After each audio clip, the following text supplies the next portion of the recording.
Le projet CBS est un projet qui a été lancé en 2019, si j'ai bonne mémoire, suite à un financement reçu de la Banque mondiale pour l'État comorien. L'État comorien a cédé une partie de ce fonds à la Banque centrale pour mener à bien divers projets qui touchent le secteur financier.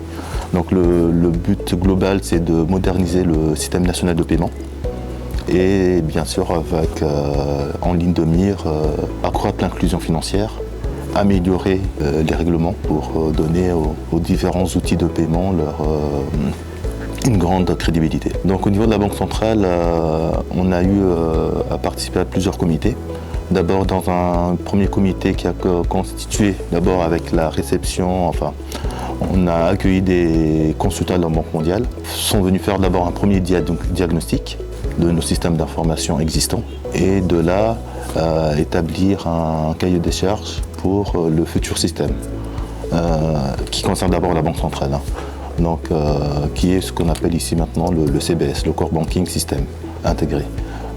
Donc il y a eu un comité mis en place suite au lancement de l'appel d'offres pour évaluer les offres. Premier appel d'offres qui a été jugé infructueux en raison notamment de coûts très élevés par rapport au budget qui était alloué. On a relancé à nouveau un autre appel d'offres, c'était courant 2021 si j'ai bonne mémoire, 2021 avec aussi la soumission, on a eu 4 ou 5 soumissionnaires et on a eu un comité également derrière qui a analysé ces dossiers pour aboutir à la sélection d'un soumissionnaire. Donc c'est un processus qui a pris pas mal de temps, donc c'est courant 2022, fin 2022, qu'on a, parce qu'il fallait mettre plusieurs avis, envoyer aussi à la Banque mondiale qui est le bailleur principal pour avoir leur non-objection.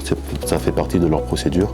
Donc c'est un process un peu long, mais qui a abouti donc en fin 2002 avec la sélection d'un groupement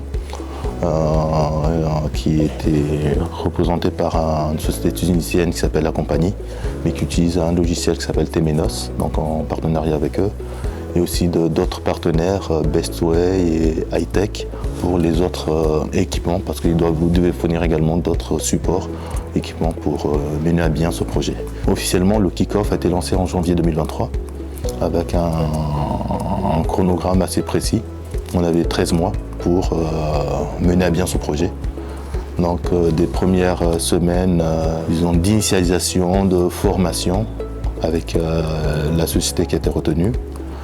Ils ont recueilli eux aussi également nos besoins par rapport au système qu'ils proposaient, parce qu'il faut savoir que le logiciel utilisé, proposé, Temenos, c'est le leader mondial sur le marché en termes de logiciel bancaire.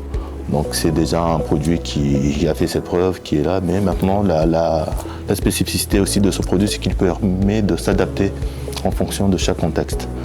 Donc ce qui fait que le soumissionnaire a envoyé une équipe ici vers le mois de février, ils ont passé 3 semaines avec nous pour nous présenter d'abord le produit et recueillir également nos besoins pour pouvoir personnaliser un peu l'outil. Donc c'est des travaux qui ont pris toute l'année 2023 et on a pu aboutir en fin décembre 2023 au lancement officiel du Core Banking, donc avec un Go Live qui a été acté le 2 janvier 2024. Donc durant toute cette période-là, en tant que directeur de la caisse opération bancaire, j'étais membre du comité, aussi bien d'analyse des offres, de suivi de la mise en place de l'outil. Et on a maintenant un outil qui est opérationnel, donc on a laissé.